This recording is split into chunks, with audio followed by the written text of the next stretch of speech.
Bonjour, vous écoutez le podcast de Virage. On vous donne des pistes pour aller de l'avant et ça se fait parfois à contre-courant. Si face à un problème, quel qu'il soit, vous vous êtes déjà dit « j'ai tout essayé, rien ne va, je ne sais plus quoi faire », alors vous êtes au bon endroit. Je suis Marina Blanchard, psychologue, formatrice et fondatrice de Virage. Mon école s'inscrit dans la lignée de celle de Palo Alto, c'est-à-dire de la thérapie brève. Et je suis Peggy Van Lierde, chef d'entreprise, journaliste et coach en développement personnel. Ensemble, nous vous proposons des réflexions pour avancer autrement. J'ai une petite histoire, Marina. Oh, chouette, j'adore. Une histoire de grenouille. Alors, Génial. il y a plusieurs histoires de grenouilles. Oui, Celle-ci, je ne sais pas si tu la connais, c'est l'histoire d'une course de grenouilles qui vont grimper aux arbres. Ça ne me dit rien. Voilà, alors il faut imaginer, dans une clairière avec un grand arbre en plein milieu et toutes des grenouilles compétiteuses qui veulent monter, grimper au sommet de cet arbre. Et donc, il y a plein d'animaux qui sont venus tout autour pour encourager ces fameux batraciens à grimper au sommet de leur objectif. Et tout le monde est là, il les encourage, la course commence, etc. Mais très très vite, en fait, les spectateurs se rendent compte que le défi est quand même un petit peu de taille et que en fait, C'est un peu haut pour les grenouilles. c'est un peu haut pour les grenouilles, jamais elles n'arriveront au sommet de cet arbre. Et donc, les encouragements, très rapidement, commencent parmi les spectateurs plutôt à se métamorphoser en « mais enfin, elles n'y arriveront jamais, de toute façon, c'est pas possible ». Et au départ, 1-2 spectateurs, puis au fur et à mesure de la course, de plus en plus de Pauvre monde grenouille. voilà, qui dit « mais enfin, quelle peine, elle se donne pour arriver ». Et donc, au fur et à mesure, les grenouilles, en entendant ces commentaires, il y en a une qui abandonne, puis une autre. Et au fur et à mesure, l'ensemble des spectateurs disent vraiment « laissez tomber, là on voit bien que les grenouilles, vous n'y arriverez jamais ».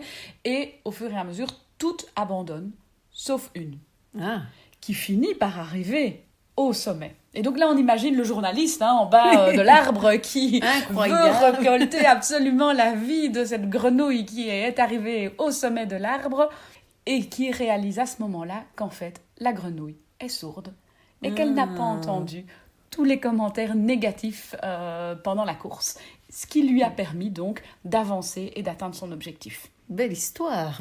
Ah, c'est super, j'adore. Voilà, donc une belle histoire pour oui. illustrer le fait que on doit parfois faire abstraction de tous les commentaires négatifs qu'on peut entendre autour de soi. C'est sûr. Et que les autres, oui, tout à fait. Qui nous ralentissent, qui nous empêchent parfois d'accéder à un objectif, d'atteindre le sommet. Oui, tout à fait. Justement. Tout à fait. En fait, c'est vraiment, il faut y croire, soi-même, et c'est tout ce qui compte, finalement, parce que c'est ça, cette grenouille-là, elle est la seule qui arrive à continuer à y croire jusqu'au bout, puisque voilà, elle est dans son monde à elle. L'avantage d'être sourd, c'est intéressant. Mais non, c'est une super histoire, parce que c'est vrai que ça nous montre vraiment... Et en plus, je trouve quelque chose de très interactionnel. Moi, j'aime bien l'interaction, mais de se dire, en fait, les grenouilles commencent à abandonner parce qu'elles entendent les commentaires négatifs. Et plus il y a des grenouilles qui abandonnent, plus forcément les commentaires négatifs vont... Enfin, plus ça va être... c'est pas possible. La preuve, elles abandonnent. Mais au fait, elles abandonnent parce qu'elles entendent le négatif et inversement. Donc, on est vraiment dans une belle interaction...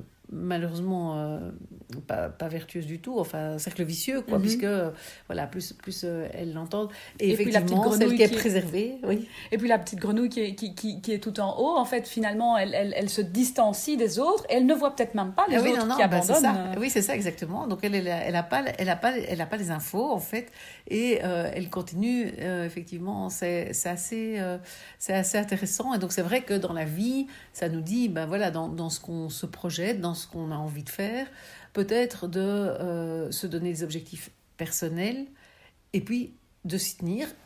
Alors, du coup, se pose la question, est-ce que ça vaut la peine d'en parler, même à d'autres, parce qu'on peut avoir d'autres personnes qui vont nous casser. C'est drôle, ça me fait penser à une expérience personnelle. J'ai fait un jeûne la semaine dernière, donc j'ai fait toute une semaine de jeûne et je l'ai fait chez moi toute seule. Enfin, toute seule, j'étais pas toute seule chez moi, il y avait mes enfants et tout ça, mais je veux dire... le jeûne, tu l'as fait seule. Le jeûne, j'étais seule, voilà. Plein de gens m'ont dit, ce sera pas possible. Tu vas voir, c'est pas possible, on sait pas tenir un jeûne seul. La première fois que tu le fais en plus. Et Et c'est vrai que moi, ça m'a plutôt renforcée, en fait, parce que ça m'énerve un peu quand on me dit ça. Donc ça a plutôt tendance à me faire dire je vais y ils vont arriver. voir que voilà, si je veux, je peux. Mais c'est vrai que, en fait, c'est très vite venu, quoi, les commentaires négatifs. Et pas du tout, je pense vraiment... C'était pas malveillant. C'était pas du tout malveillant, voilà. Pas du tout malveillant. Je pense que c'est plus pour me protéger, pour me dire, mais tu sais, c'est très dur, un jeune. Ça peut vraiment, tu peux avoir des moments, vraiment, c'est dur et tout ça. Et donc, je trouve que... alors, j'ai eu des gens qui m'ont encouragée aussi. Je ne vais pas dire que tout le monde m'a dit ça, donc ce ne serait pas vrai non plus. Mais en tout cas, il y en a eu pas mal. Et c'est vrai que moi-même, en commençant, je m'étais dit, on verra. Je tiens un jour, je tiens 2 jours. Enfin, on verra bien, je m'en fous. En fait, j'avais aucun enjeu santé ou quoi. C'était vraiment pour le fait de vivre l'expérience. Mais du coup, c'est vrai que le fait que les gens disent c'est très dur et tout ça, c'est vrai que ça, t'as l'impression qu'on te tire ça encore. décourage. Oui, c'est décourageant, c'est super décourageant. Et donc, je pense que c'est important. Et cette histoire, je trouve qu'elle est vraiment géniale parce que je trouve que vraiment avoir cette histoire en tête, ça peut permettre vraiment de prendre le recul et de se dire, voilà, ça, c'est juste leur avis, en fait. Et leur avis, ça leur appartient juste à eux. Et en fait, moi, si je suis la petite grenouille là, leur avis, en fait, je l'entends parce que voilà, malheureusement, je suis pas sourde, mais en fait, ils devraient glisser un peu sur une carapace. Et peut-être ils ont raison, peut-être leur avis est bon, peut-être il est pas bon, mais je vais vivre l'expérience moi et voir ce qui est vrai, ce qui est juste. Est-ce qu'en fait j'arrive à cet objectif que je me suis donné ou pas? Et donc je pense que ça c'est vraiment quelque chose qui devrait presque pas nous quitter, quoi. Cette image de cette petite grenouille, de la voir en haut de l'arbre et de se dire bon, moi aussi peut-être je peux aller au bout de mon rêve qui serait de, je sais pas, écrire un bouquin, mon rêve qui serait de faire telle ou telle chose, parce que en fait c'est distinguer un peu la vie des gens et la vérité.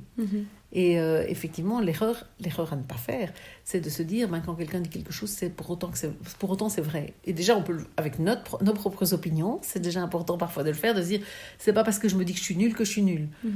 Si je me dis que je suis nulle, c'est peut-être parce que juste là maintenant, je suis découragée et tout ça, mais c'est pas pour ça que je suis vraiment quelqu'un de nul.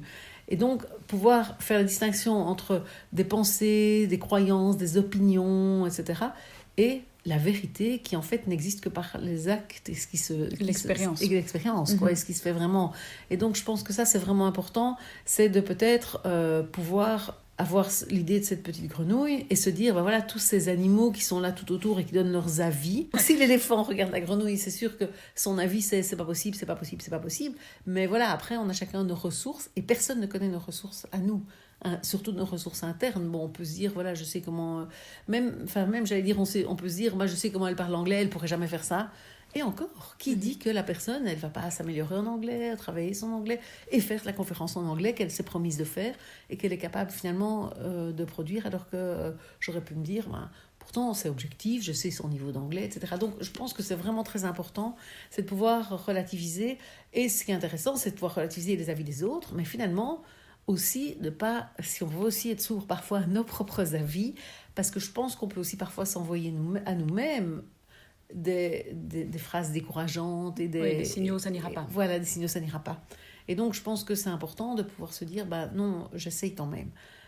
Alors, à contrario, il faut quand même aussi se dire que parfois il faut mieux arrêter.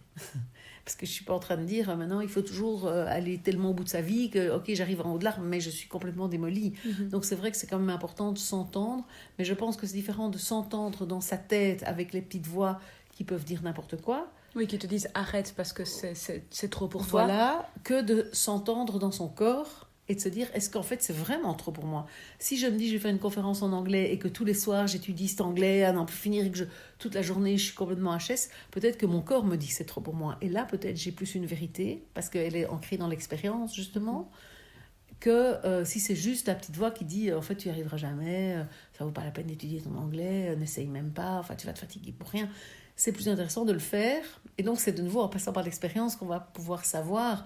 Mais par contre, écouter les stops, ça je pense que c'est important aussi. C'est pour ça que je ne veux pas non plus qu'on reste ici dessus juste en se disant il faut atteindre l'objectif et le sommet de l'arbre à tout prix, et vaille que vaille, quoi qu'en disent les autres et quoi qu'on en dise soi-même. Donc je pense que c'est important de pouvoir s'écouter, mais s'écouter plus dans l'expérience et au travers des ressentis du corps que au travers de croyances et de phrases qui nous viennent parce que entendues par les autres ou parce que...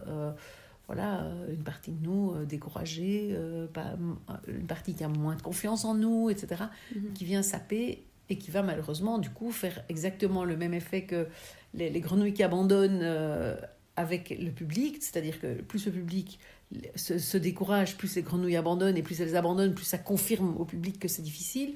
Et on peut faire la même chose tout seul, en fait. Donc si c'est vrai, je me dis, ça, j'y arriverai pas, donc je le tente pas. Et en ne le tentant pas, je me démontre évidemment que j'en suis pas capable, et donc ça me confirme. Et ça veut dire que la fois prochaine, je vais de nouveau me sentir pas capable. Donc, c'est vraiment important, évidemment, de quand même tenter des choses. Et puis, de pouvoir se dire, en fait, cette fois-ci, j'y suis pas arrivée. Et pourquoi ? Et qu'est-ce qui n'était pas ? Et d'en tirer plus les leçons que de se dire, c'est parce que j'en suis juste pas capable. Non, peut-être que j'ai mis trop d'efforts au départ et donc j'y suis pas arrivée. Ou que, voilà, c'est d'analyser un peu l'échec pour en faire une expérience, en fait. Ouais. Et l'échec pour en faire plutôt une occasion de rebondir, quoi. Si je reviens à l'histoire de la grenouille, elle avait quand même un sacré avantage dans ce cas-ci, c'était d'être sourde et donc de ne pas entendre les critiques. Tout à fait. Alors pour les personnes qui sont entendantes et qui entendent toutes ces critiques, c'est pas forcément facile de faire abstraction. C'est pas du tout simple. Donc ça, je pense que c'est vrai que c'est important de pouvoir, alors soit on fait un travail vraiment en soi-même en se disant ça n'est qu'une critique, ça appartient à telle personne, ça appartient à ma mère qui me répète toujours ça, et voilà. En fait, c'est elle, c'est sa vision, et en fait, soit on n'y parvient pas, et donc je pense qu'il faut se faire accompagner alors à ce moment-là, parce que c'est plus facile de le faire avec une personne tierce qui va permettre, un coach, un thérapeute, qui va nous permettre de effectivement voir que en fait ça m'appartient pas, que ça ce n'est que le point de vue de telle personne, de mon ex-conjoint ou de mon conjoint actuel, ou de mon père. Pouvoir faire un petit peu le tri c'est ça. Des critiques et des personnes qui les font. Voilà, c'est ça. Et pouvoir laisser à la personne sa critique. Je pense qu'il n'y a même pas besoin d'aller discuter cette critique-là, mais se dire, je vis ma vie. Et à eux de vivre la leur, et plutôt que d'observer la mienne ou de la commenter, quoi, quelque part.